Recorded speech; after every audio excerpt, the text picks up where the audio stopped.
Hey Andrew, how's it going? Oh, it is going great, James. I am just full of love after this weekend of Zach and Jamie's wedding, and it's just overfilled into fantasy football, my love for fantasy football, Mm-hmm. Lot of love, overflowing. overflowing. It's like when you take a big dump and you have to wipe a bunch and you put too much toilet paper in, and then you flush, it won't go down. You're like, maybe more water pressure will do it. So you keep flushing and flushing, and then oops, it's overflowing. That is exactly the perfect metaphor for Zach and Jamie's love. I couldn't have said it any better myself. Now, a lot of people have been asking the two of us, hey, how's it going being co-commissioners? Oh my Um, gosh. Get that question all the time, James. You wouldn't believe it. yep, every day people are texting me. I look out my window, there's an airplane with it written on a banner. Hey, what's it like to be co-commissioners? And whenever they ask me, I always say, well, like I didn't do it willingly.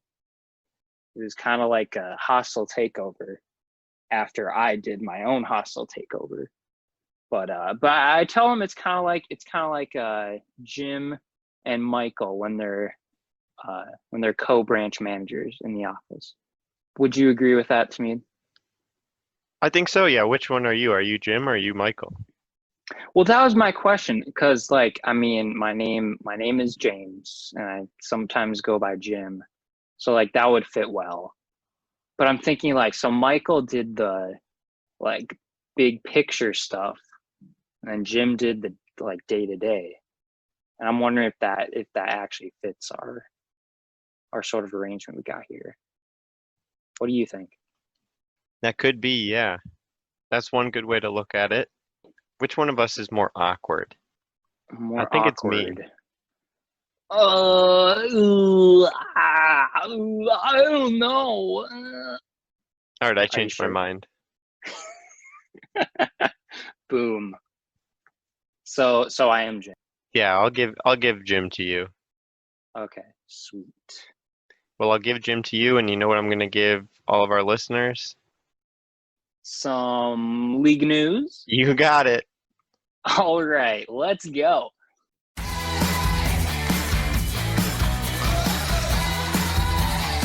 All right, James, what do we got for league news this week? Well, the biggest thing that has happened recently is Jake the Machine Kessler. He did drop his calendar from 2 years ago, his punishment calendar. He did drop that into the group me in PDF form, I believe. And I took one look at it, and wow, it is very good and bad at the same time. If you have not seen it, definitely get your eyeballs on that, and then promptly dunk them in a container of bleach. And then look at them again because Yeah, they're such a sight to because behold. it's like staring at an eclipse. Like they say not to do it, but you just gotta. And then once you do it, you're like, I kind of wish I wasn't doing this, but at the same time, I can't look away. It's the temptation. There's too much temptation. Hmm. But yeah, check that out. Good, very good work, Jake. He set the bar very high. Very much looking forward to Luke's calendar, which should be coming out soon, I hope. And just another note, draft weekend is coming up 4 weekends from now. We're going to start putting together some meal plans, just throwing some ideas out there, and we'll get that approved by the group, but going to start putting that together. So keep an eye out for something in the group me chat on that. Now, my suggestion was we just buy a ton of those little individual oatmeal packets, and like the ones with the dinosaur eggs that like want the eggs melt and then you get the little candy dinosaurs. Those are my favorite. I think we should just eat just a ton of those, and that's Mm. what we live on for 3 days. Does that provide all of the necessary vitamins and minerals that you need in a well-balanced diet, James? I don't know, Andrew. Well, how about this, James? We'll use that as our backup plan, Okay. and You know, then I'll just bring a suitcase of them just in case, and we can sure, do the normal meals too. yeah. I mean, you usually bring 5 or 6 bags anyways for a weekend trip, so what's one more, right? Yeah, well, that's just for me. So I want enough to be able to share. All right. Looking forward to it. I'll try one. I'll give it a shot. Well, I think that's going to wrap up the league news for this week. So let us jump over to NFL news. That's skidoo. Well, James, we called it and it happened. The NFL did in fact cancel all preseason games. I think it's the right call. It doesn't sound like they are quite in a place yet to have all of the testing and everything figured out that they need to. So making sure that everybody stays safe leading up to the regular season so we still can have a regular season, I think is definitely smart. Um, I did see a report come out that they are talking about a few different options for the regular season, one of them being not having it at all. So that is one option that they're still considering, but hopefully that is the last case scenario and they're able to put together a good agreement where the players are happy, the owners are happy, the fans are happy, and we get our fantasy football season that we want. I thought reading that headline, I just thought that was a weird way of like oh we still have the option to just cancel the regular season. Like, well, yeah, I mean, you know, I guess you can always choose to, yeah, nope, not doing it. Right. Didn't really think that was like off the table, but I thought that was weird when I read the way that was phrased in that headline. Yeah, it was like this big thing that they put together through Yeah. lots of, you know, Hey, yeah, like focus hey, groups and things like that. hey, we've been talking to our marketing and our Hey, statistics department. Like, hey, we got this new next level strat for dealing with this whole keep coronavirus. it, We keep it on the down low though. Keep it on the down low. cancel the season. Shh, no one's thought of it. Oh my God. But it would like there'd be no football, so that would suck. But also like None? then like it'd be really tough like for people to spread it between themselves if they're not playing football. Shh, quiet. No, shh. Okay. Secret war. Well, hopefully it doesn't come to that. Anything else going on in NFL news this week, James? Just looking at my ticker. Nothing really big. I'm sorry, I know looking at there's your, a lot of what are you looking at? what the ticker, like Oh, the news ticker. oh, okay, I misheard you. Yeah. Anyways, so there's not really any other big news besides no preseason. Sounds like the players union and the owners are still trying to work out an agreement on giving players the option to opt out from the season for health concerns or whatever concerns they have about catching the disease and spreading it to their family and stuff. We'll probably hear about that in the coming week or weeks. Well, I think that's going to wrap up our NFL news this week. Let's head over to the crazy stat.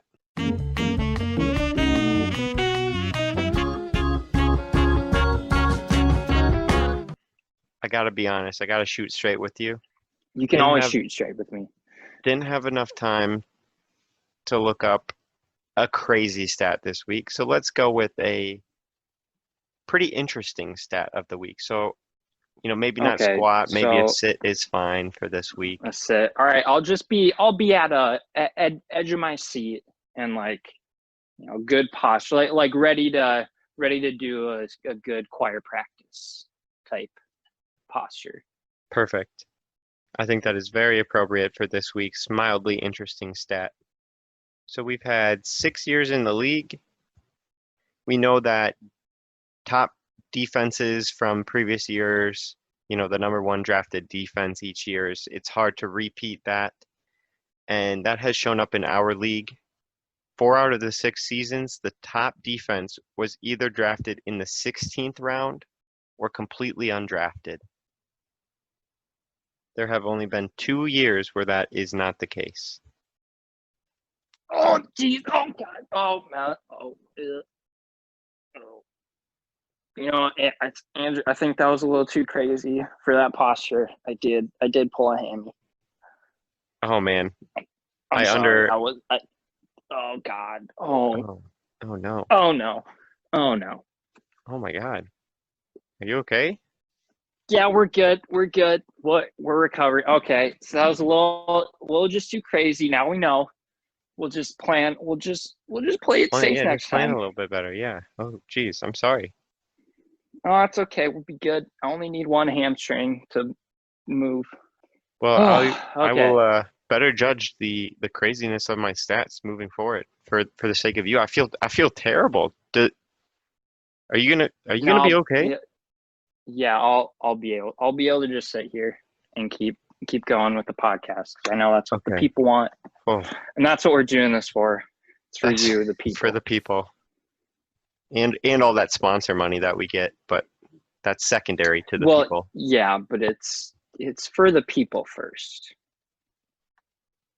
but also for the sponsor money. That's very But also, important. yeah, very important. Also very Please, important. please, we are looking for more sponsors. We have many spots to fill. We will say anything if you give us $10. Hey, even $2. I'll do. There's not Even much. $2. It's kind of slim pickings right now. Yeah, We have a very narrow audience. It's pretty yeah, bad. we're in need of some financial assistance for sure. So if you or anyone you know has been diagnosed with mesothelioma and they also know a good sponsor for the show, please send them our information. If you are a class action lawyer, If you have a structured settlement and you need cash now, please, please please. give us your sponsorship. Well, I think that's going to do it for this week's crazy stat.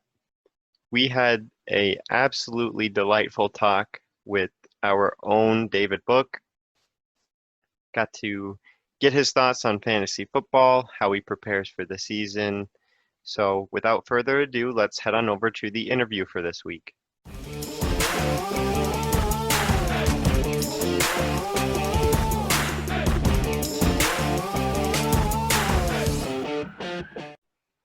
Well, we are now joined by the one and only David Booke. David, how are you doing? So great. I gotta say, I've been a huge supporter of the pod since day one, so it's a real dream come true to be here with you guys.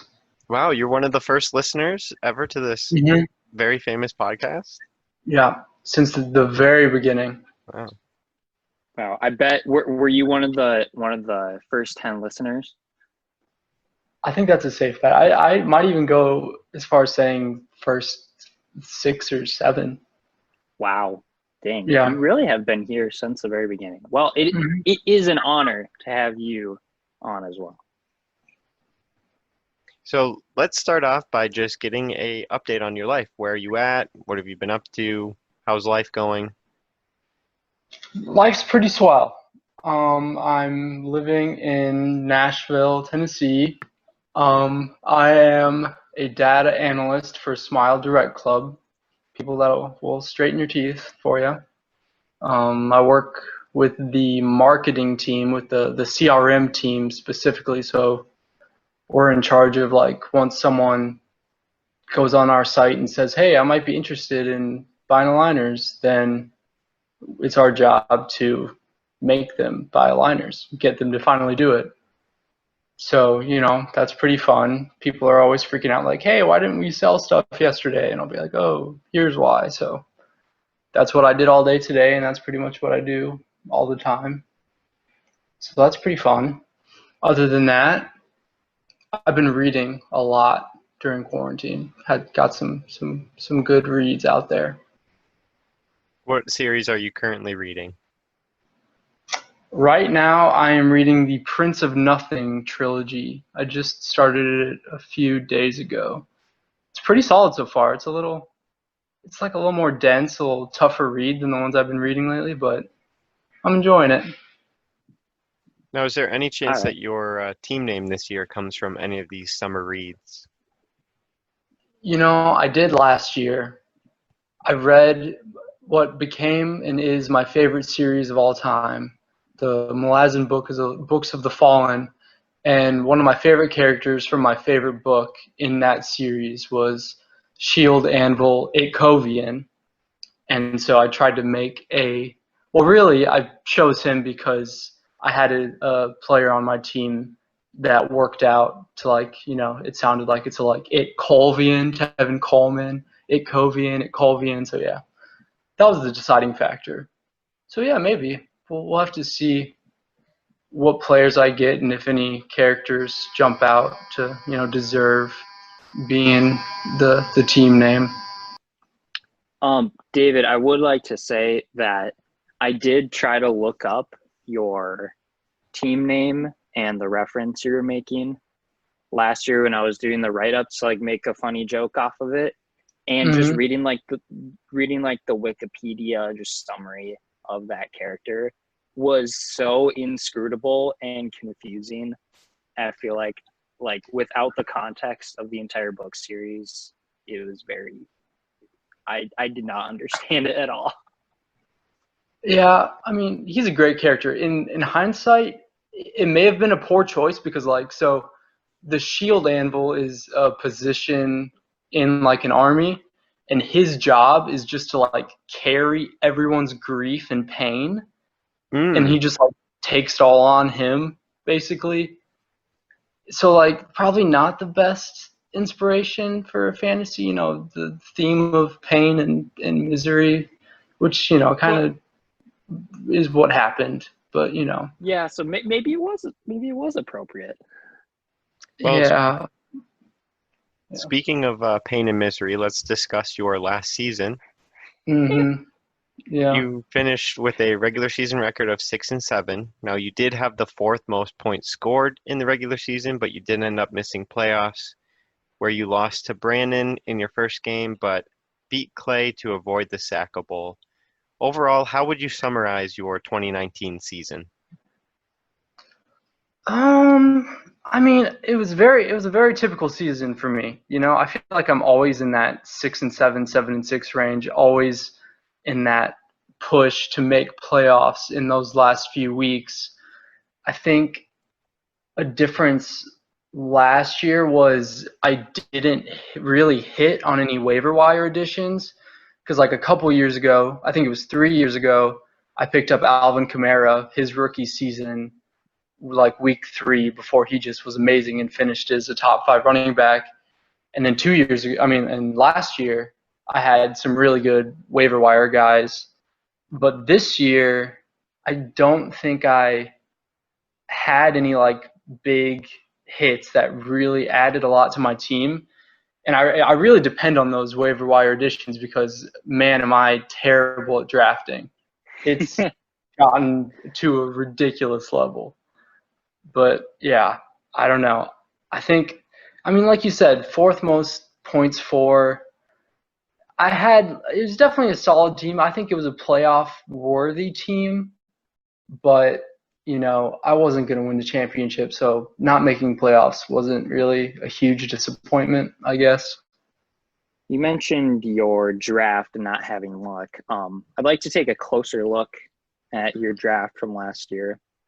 So Hmm. right away, round one, you picked up Zeke at the 5th spot, and that was while he was still unsigned and currently holding out from the Cowboys. I thought that was interesting, especially because the previous year you drafted Lev Bell 2nd overall when he was on a holdout, and he ended up just not coming back for the entire season. So what gave you the confidence to draft another top running back who is on a holdout? I mean, I just love making terrible decisions, I think, when it comes to drafting. But Zeke and if he was not holding out at that time, he probably was my number one overall pick. I would have picked him over anyone else.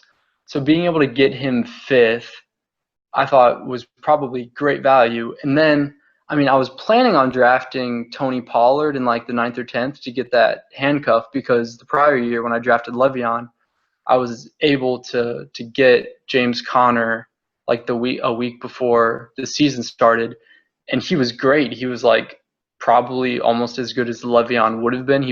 I think he was still like a top 5 back when he was playing before he got injured towards the end of the season.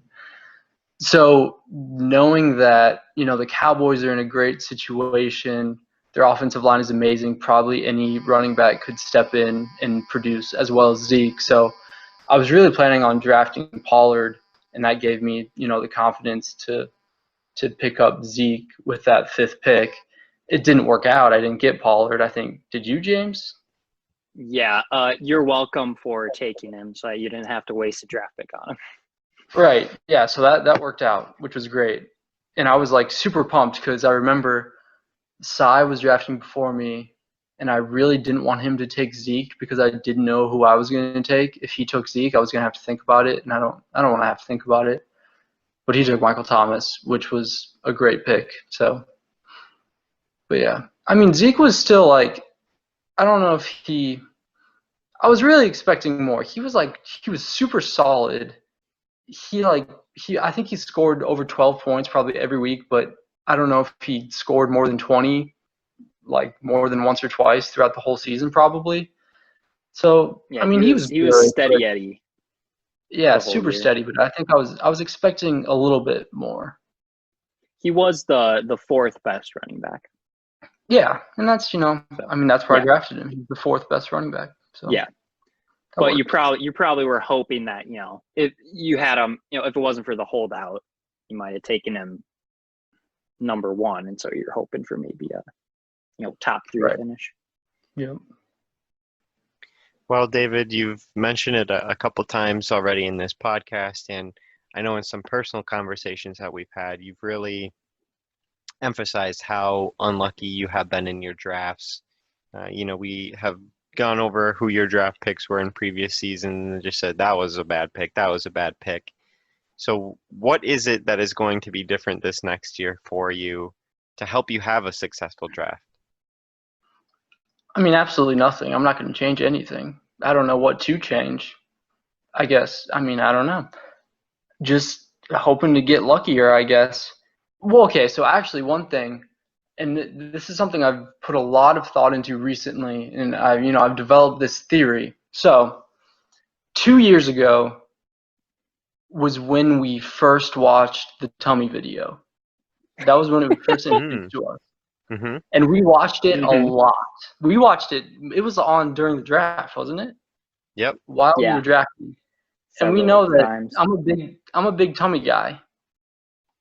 Tummies are my weakness, and I don't know how you guys knew that beforehand, but you distracted me the whole draft, and we watched that video so many times, and it ruined my draft because that year when the tummy concentration was at an all-time high, I drafted. These were my third. So starting in the 3rd round, I drafted Jordan Howard. Terrible pick. Larry Fitzgerald, awful pick. Royce Freeman, such a bad pick, thanks to stupid Philip Lindsay. Rex Burkhead, what was I think? That's probably the worst pick in draft history. Rex Burkhead in the 6th round. What? No, there's no explanation for that. I drafted Terrell Pryor once, so I think that takes the cake. That's true. That was. I mean, he showed promise though. Yeah, until he didn't. Okay, but then I followed that Rex Burkhead pickup with Josh Gordon. Like, just the worst draft ever. Yeah, you were doing that for the meme though, right? No, unfortunately not. Oh, well. Okay, but then my name was Big Tummy Guy, and I started off the season like 1 in 5, I want to say. I think that's right. 1 in 6. 1 in 6. Started off 1 in 6, and then the rebrand. I became the antithesis of the tummy. I became small back lady. It's when I, catapulted the tummy away from me, and then I won 6 games in a row, right? Yep. right, and made playoffs. So the tummies truly are my weakness. Last year, we watched the tummy video a little bit, and I had a little bit of a better draft. So this year, you guys put the tummy video on, I'm gone. I'm putting the blinders on. I'm putting my fingers in my ears and singing a song. Just get tummies out of my life on draft day. Huh. Interesting. That's So very interesting. anywhere you see the tummy video, you're just gonna bolt out of the room. Yeah, I'm gone. It's Huh. my weakness. The proof is Would you say in the terrible drafts. it's your soft underbelly? I'm not gonna say anything.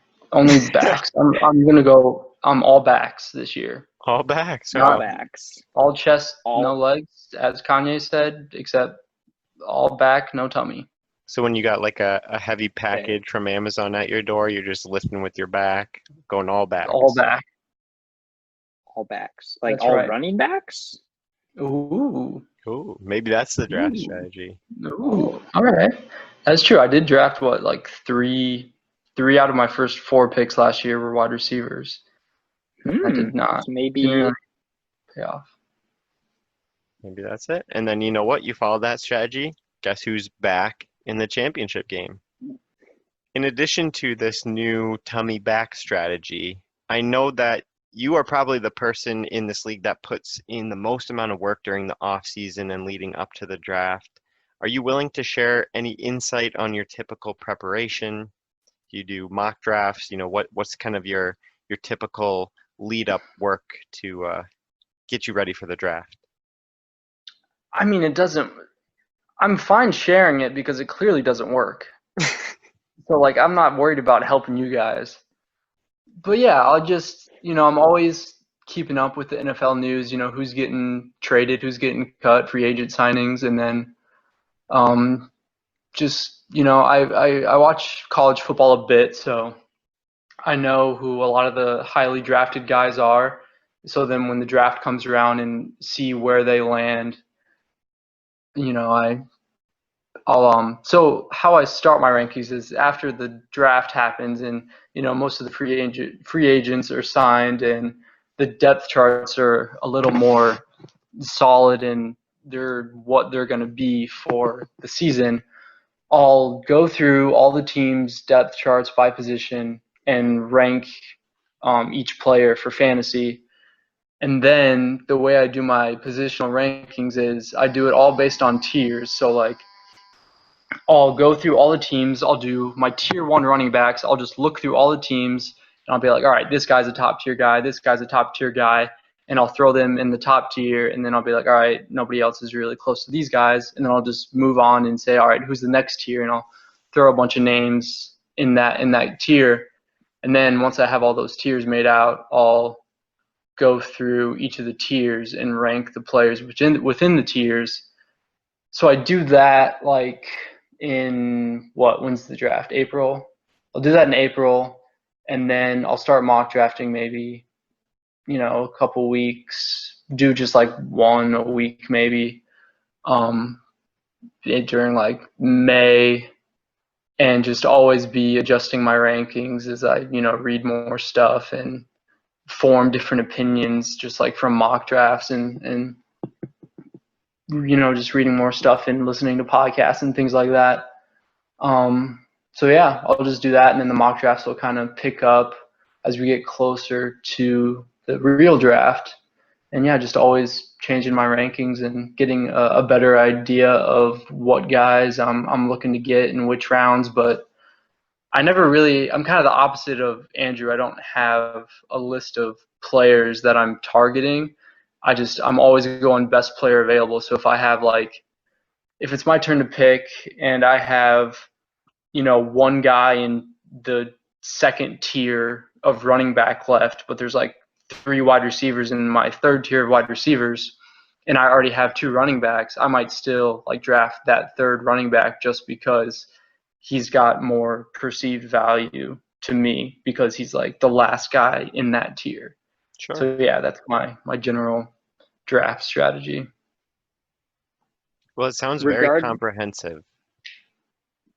Regarding your preparation, one thing I tend to avoid is, I mean, I like, listening to maybe like a podcast or two about fantasy football, like, deep in the off season. But I feel like preparing that early ahead, like so much stuff is going to change with like, NFL draft and like, you know, players being traded and, injuries and whatnot. I feel like the rankings get jumbled up a lot.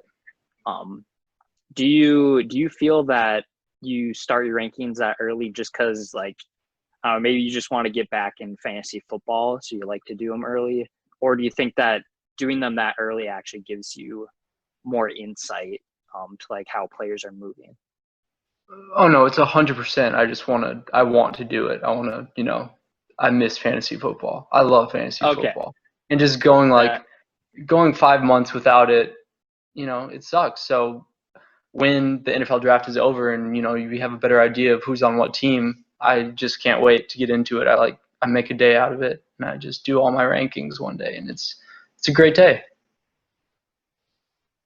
understandable. I get it. This one is something I just kind of wanted to figure out because there's been some chatter around the league about this. Uh-oh. But so last year during the draft, Andrew Luck did announce his retirement while we were in the middle of drafting, That's a and I fact. think Yep. I was sitting next to you, I believe, during the draft, and like at one point I saw that you were like making like you had a weird face, like a surprise face, and then you were looking like at Smeed and maybe Zach, and you guys were just like giving each other weird looks. And I was like, oh, what's going on? I did like look at my phone and then I saw like on a like ESPN alert or something that Andrew Luck was retiring. I was like, oh, that's what they're talking about.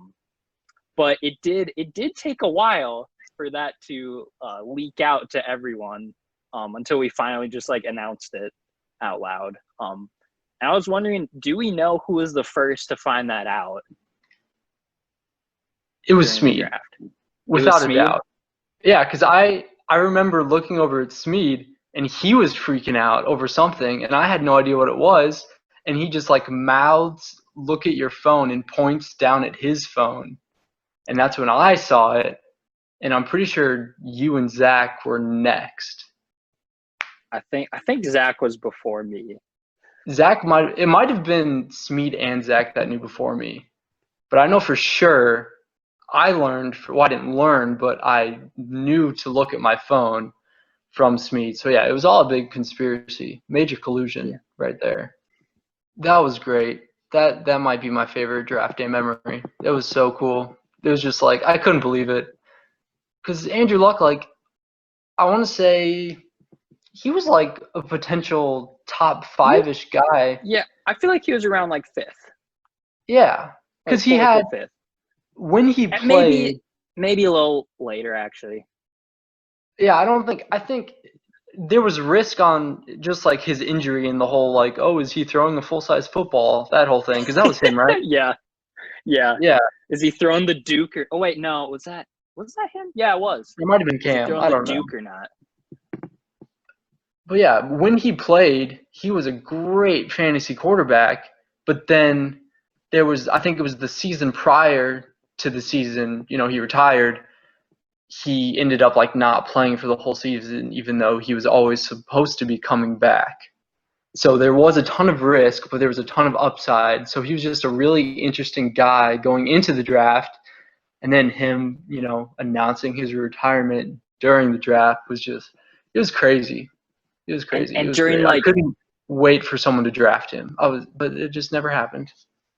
and during like one of the most popular draft nights of that Yeah. that Saturday Mhm. night, how many people were drafting? Uh,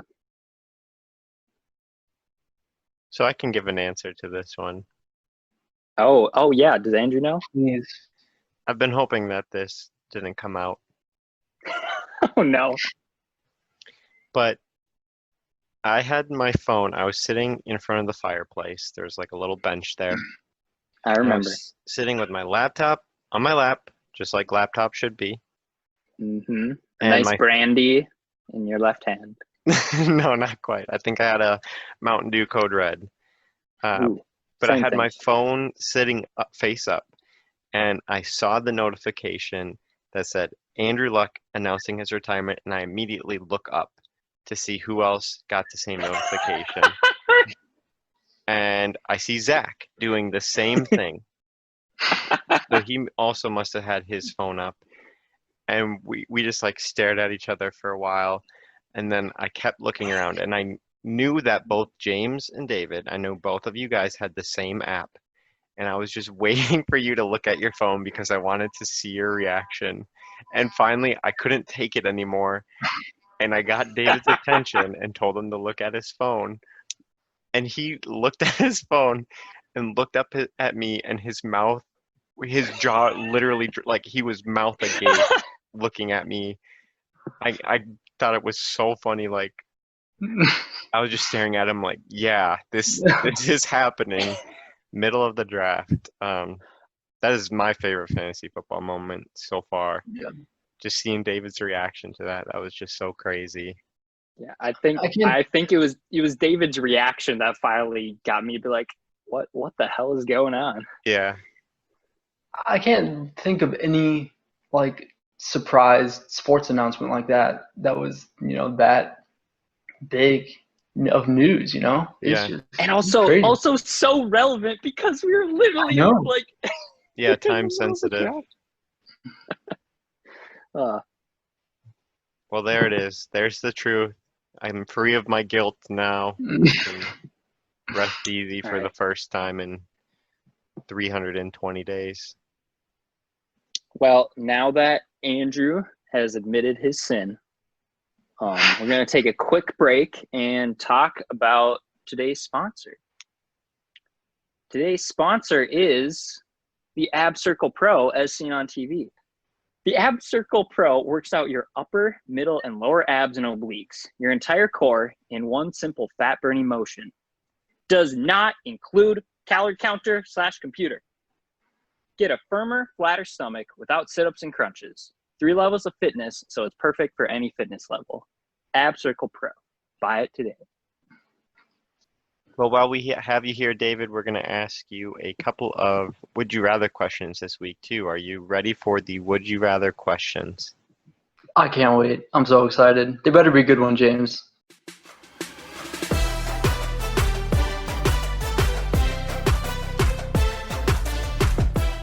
Would you rather automatically start each week with 3 points or have an extra first-round pick at the end of the first round? Start every week with 3 points? 3 points. You get a free 3 points every week. Only 3. Only 3. Give me the first. Absolutely. No question. First for sure? Absolutely. You'd have to make that like... Okay, what number? What do you think it would be? How many? Like 10 or 15 probably. You think that much? A second, so like in this situation, I'd have 2 first-round picks, and then like I wouldn't have my 16th round pick or something like that. Yeah. I think it'd be like. Well, I think it also depends on how good that first-round pick is, which could vary. But yeah, I don't know. Being able to get an additional first-round pick, easily worth 3 points a week, I think. What if it was like 5 points? I don't know. It's tough. I don't know. I guess I can't put a value on having an additional first-round pick, but it seems like it's worth more than 5 points to me. Just without basically really thinking about it.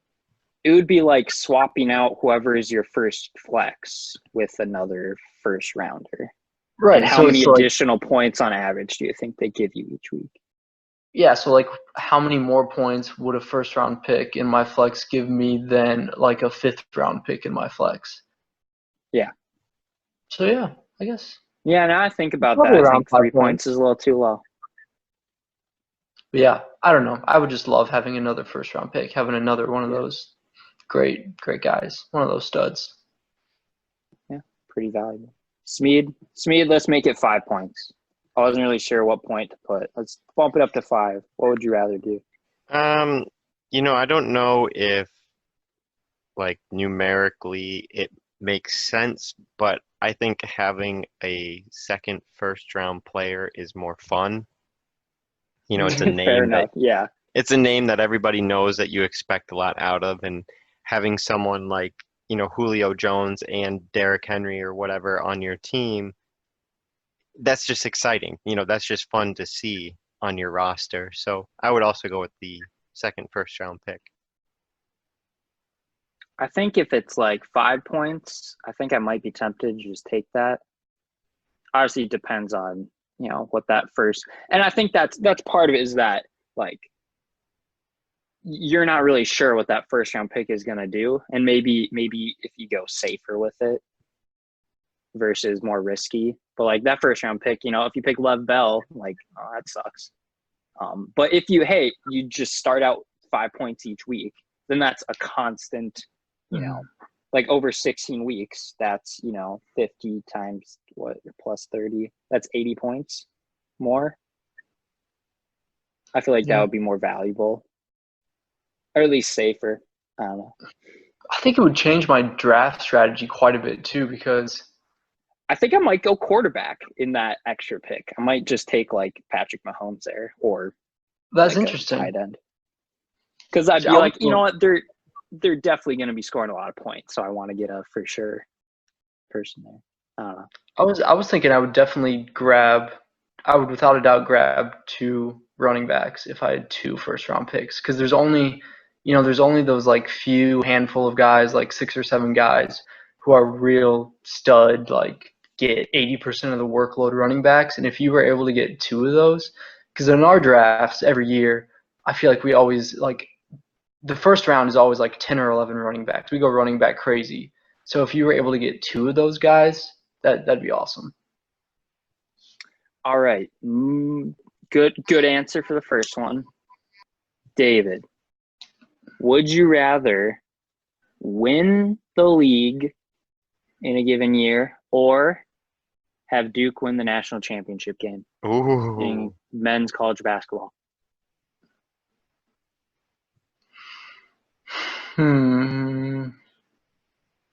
I mean, I've seen Duke win the national championship 2 times in my life. But you So, haven't seen yourself win. I've never won, not even in any fantasy league. Not in a single fantasy league have I ever won a championship, which is just absurd. It's stupid. Because it's probably because I put in so much time and effort into it that I don't win. I don't know. That doesn't make sense. I'm just cursed. But, I mean, I, oh, that's tough. Like, I want to say fantasy, but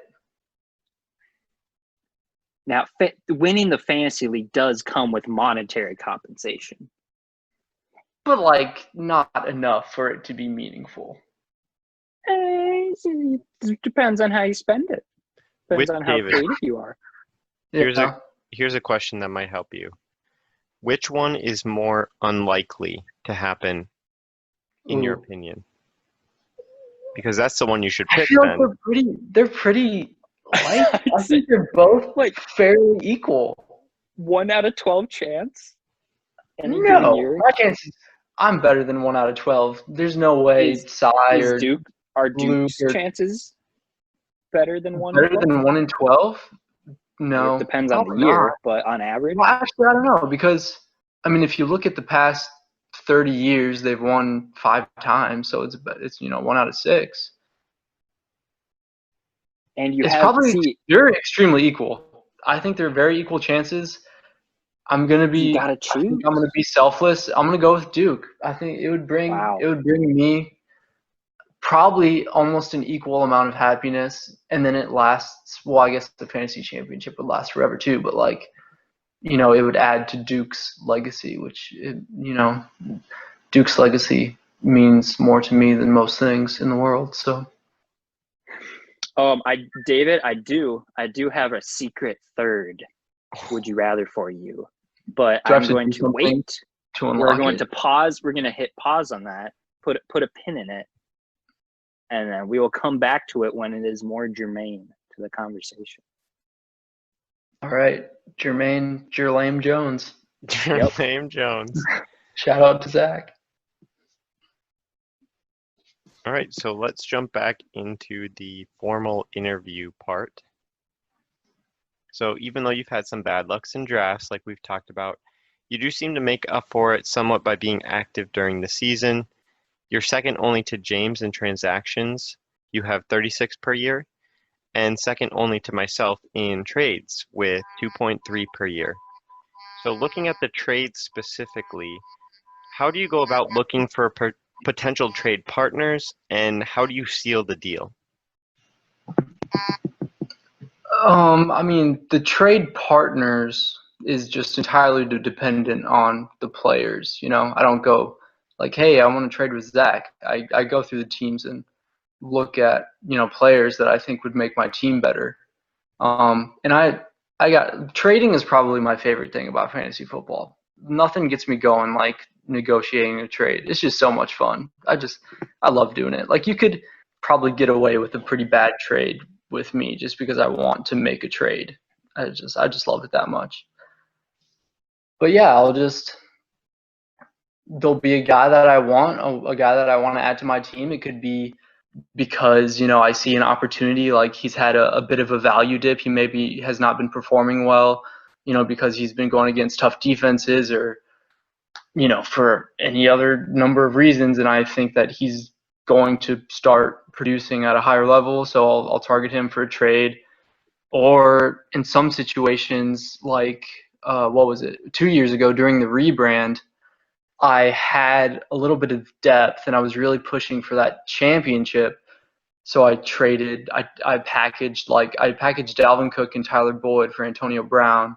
So like Dalvin Cook, who was injured, and Tyler Boyd, who was like a really solid wide receiver 2, and I turned that into like the wide receiver 1. So, you know, looking for trades that are like mutually beneficial, because I think that helped Sean's team at the time probably. And then it helped me because, I was upgrading from Tyler Boyd up to Antonio Brown.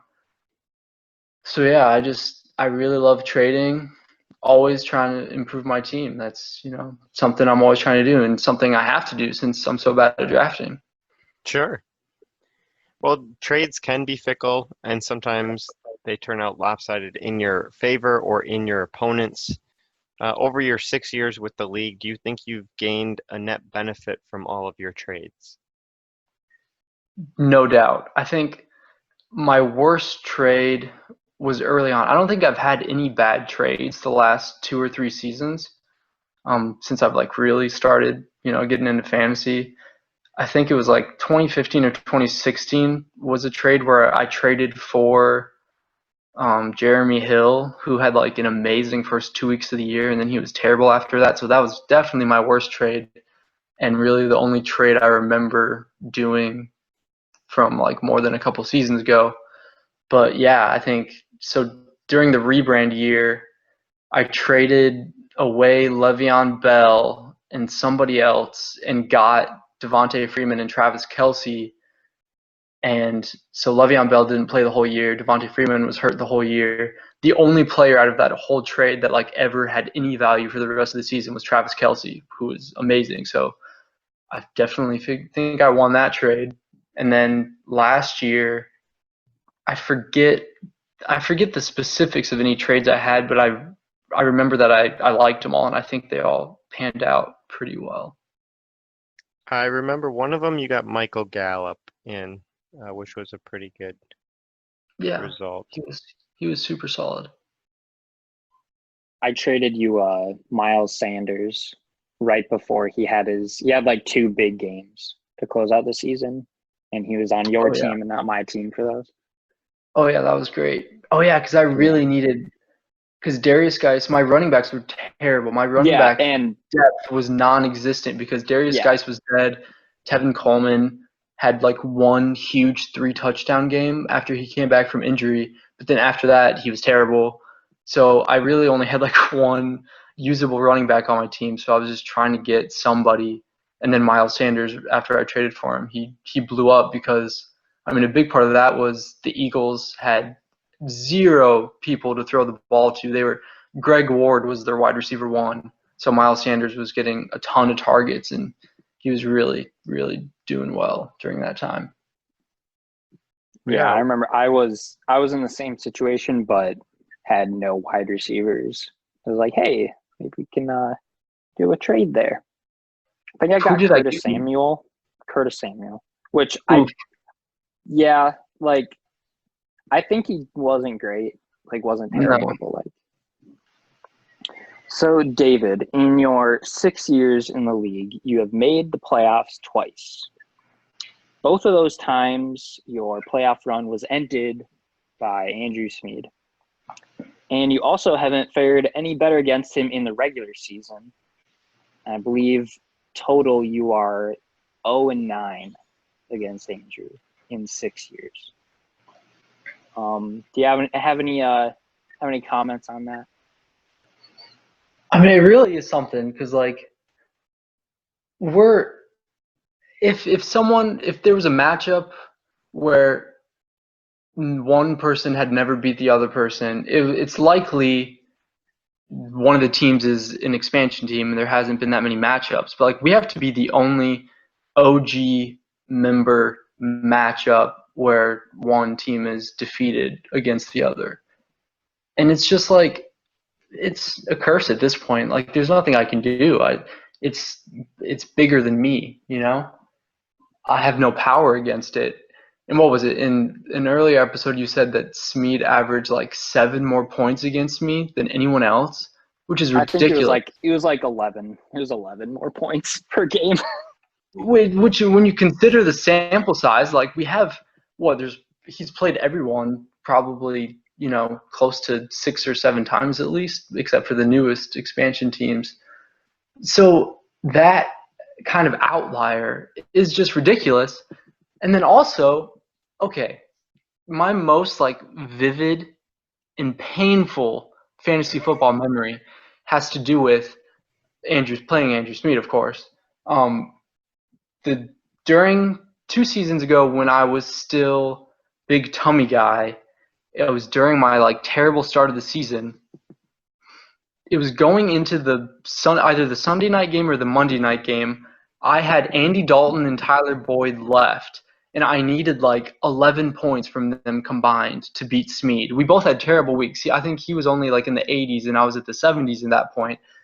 And Andy Dalton and Tyler Boyd did absolutely nothing for me, but I was still going to win because it was going into like the fourth quarter, and I only needed half a point. I needed one catch from Tyler Boyd or like one play from Andy Dalton, and they pulled Andy Dalton for the last 2 drives of the game because they were getting blown out, and Tyler Boyd didn't catch, and I was so tilted and just throwing a tantrum. It was bad. It was real bad. Man.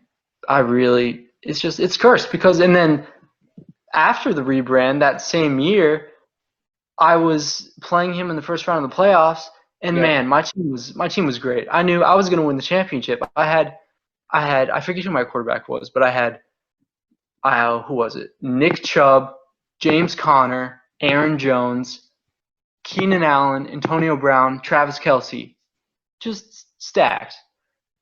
And I was doing great. Going into the Sunday night game, I had a good lead. I'm like, all right, I'm going to win this. And then Amari Cooper scored like 40 points for Smead. Oh man, I remember that now. That was his 4 touchdown game, I think. Oh my goodness. I just kept looking up. I was at dinner with my family, and every time I looked up at the TV, Amari Cooper was scoring a touchdown. Oh no. I was heartbroken. Oh.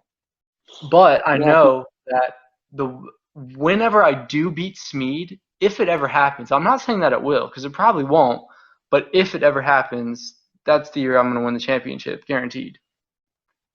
You feel like that is the breaking point that will launch you into success and stardom. Right. I'll be the team of destiny. once that happens. No doubt about it. Do you think this could be that year? Probably not. I don't know. There's no reason Probably for it not. to be. I don't know if like I wronged you in a previous life. I don't think I have in this life. Not that I'm aware of. I got to do some kind of deed to gain me some karma. I don't know. Maybe I'll start going around and feeding orphan children. I'll do something. Trying to bank a lot of positive karma. Yeah. Do you have any special celebration in mind for the day where you finally are able to beat Anger? I don't. I probably should think of something though, now that you bring it up, because that's really going to be an important day in my life. It's, I'm going to remember that for the rest of my life, without a doubt. It'll be an important day just in history. It will be. It'll go down in the history books. I'm sure I'll have, people reaching out to me to be on covers of magazines and, all that kind of stuff. So I do need to prepare for that. Thank you for reminding me. It'll be like when that guy beat the 2-hour mile. It'll be a human achievement. Yeah. Being able to run that mile in 2 hours is a big achievement. Oh, but sorry, a marathon. I said mile, not marathon. A what? That's. Oh no! I really stepped in it now, haven't I? Oh, beans. Oh, beans. All right, jumping out of the interview, grabbing you guys, ripping you back to the Would You Rather section. Would you rather beat Andrew 3 times this year, twice in the regular season, once in the playoffs, but ultimately fall short of the championship and just get second place? Or would you want to win the championship next year, but you will be doomed to not beat him for at least 5 more years? I mean, like I said before, this is a ridiculous question because those things wouldn't be, those things are going to happen the same year. But in this crazy world, hypothetically, if those things were astronomically possible, I'd give me the championship. I'll take the championship. Smeed's a good guy. If I had to be defeated against anybody, I'd want it to be him. Okay. Oh, David, that's so sweet. If I had to go 14-0 against anyone, it would be you. Shut your mouth. All right, good to know. All right, back to the regular interview. So let's cheer you up here a little bit, David. On the reverse side, you are pretty dominant in your matchups against Zach. You're 10-3. Against Sean, you're 10-4, and against Jackson, you're 4-0. Oh, nice. So do you have any extra confidence when facing off against these teams because of that history? I think certainly against Sean, it's more like I better win. There's just some added pressure. He's like, I don't want to lose to Sean. And then against Zach, I just really like making Zach upset. I think that's something everyone could agree with in the league. Just making him upset is always fun. Whether it's just like in the power rankings, just putting him a few spots down just to make him angry, which is, something I've done in the past. But yeah, Jackson, he's new. I guess I'll just introduce him into the league by beating him a few times. But I don't know. Still 4-0. That's impressive. Yeah, still, 4 years that you've gone against him. Yeah, I don't know. I approach every week the same, honestly. It's not like, I might have it mentally be a little different going into the matchup. I don't know. I feel like Zach, I feel like I can beat Zach. I don't know what it is. And then, yeah, like I said, Sean, I just really need to beat Sean. It's like when I was in the last place matchup when the punishment was to do stand-up. That's by far the most nervous I've ever been for going into a fantasy week because I just really did not want to do stand-up. So, I put more thought and effort into setting my lineup that week than any other week ever. And I think it's kind of similar when I go against Sean just because I really don't want to lose to Sean. Yeah, I think that's pretty fair. Yeah. Especially now that he's got a second place under his belt and he's got some extra motivation coming in. You gotta really put a little bit more focus when you're going up against him. Absolutely. David, I have a question for you. What is your third greatest fantasy secret? My third greatest fantasy secret? What are my first two? Your third greatest fantasy. I don't know, but that's not what I'm asking you, David. I'm asking you, what is your third greatest fantasy secret? I'm not going to ask for your top three. That would be greedy. Okay. I will ask for your third. All right. Well, let me think. Okay. So my third is probably. David, don't you dare try to give us your first two. I asked for your third. I think it's either so. I think my third would be that I never look at the fantasy app during the first round of games. I never check the scores ever. And I don't know why. Noon on Sunday?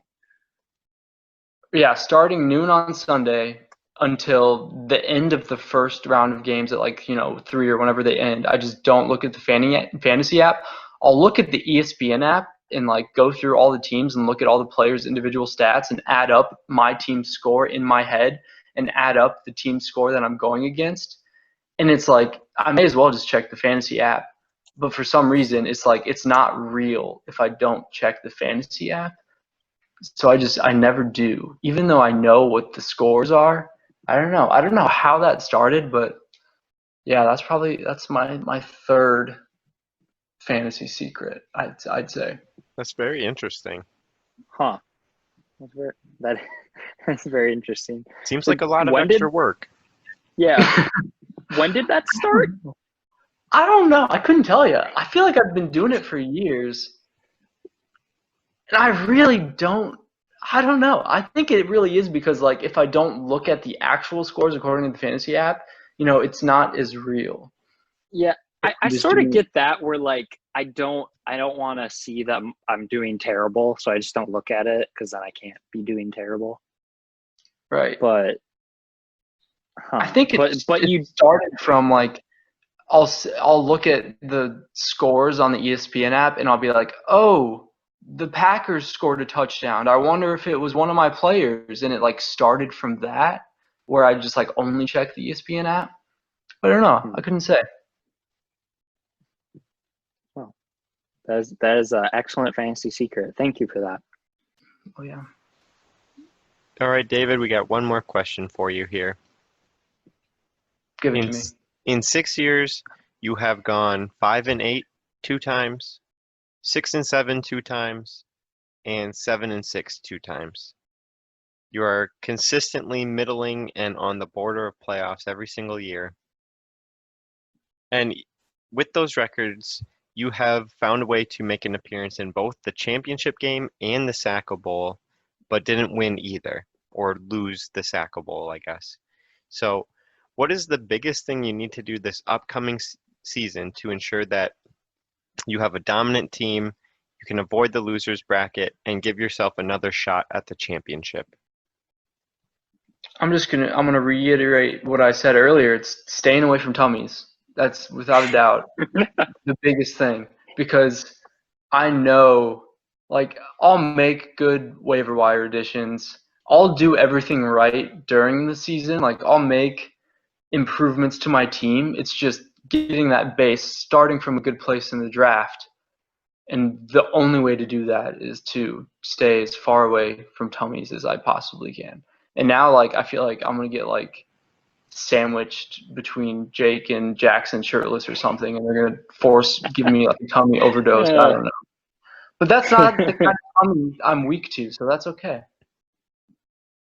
Yeah, I mean... Can we talk about that calendar, by the way? Incredible.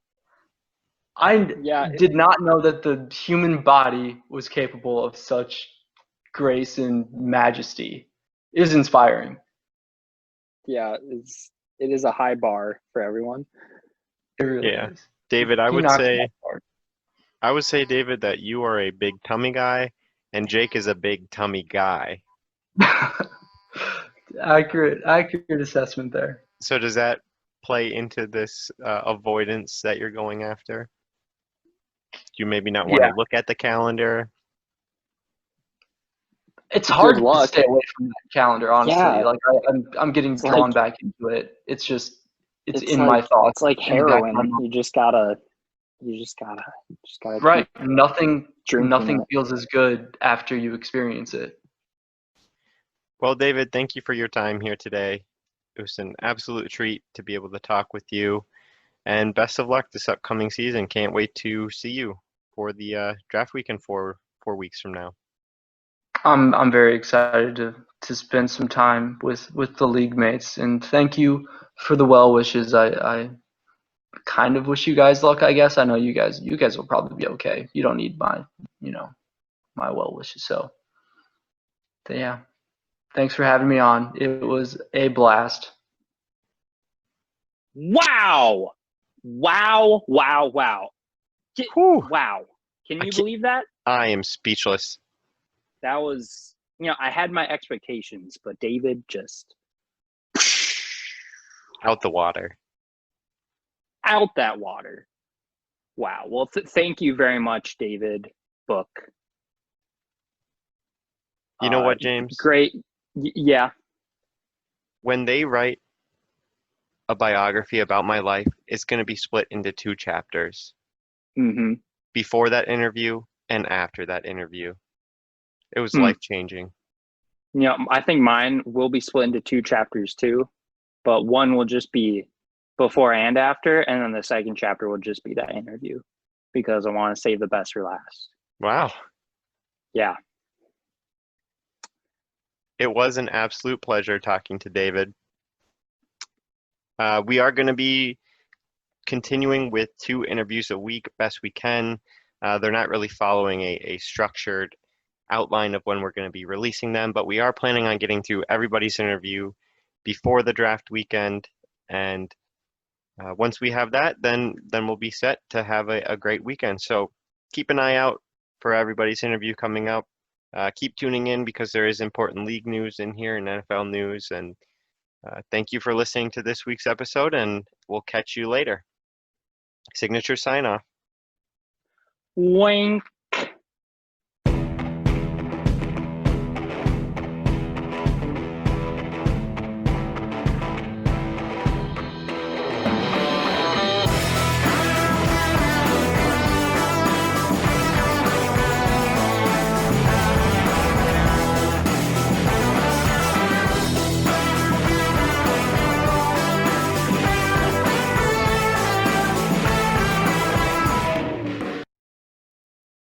I discovered that there's like this little par three course just like Oh, 5 minutes away from my house, and it closes at 6 o'clock. So like I've just been going after dinner and walking 9 holes in like 45 minutes, and it's been amazing. It's changed my life. Nice. It's such a great little evening activity, and I'm honing in my skills, and I'm just gonna spank you guys. Oh man. But what about when you play golf? Then I'll score better than you and win. Hmm.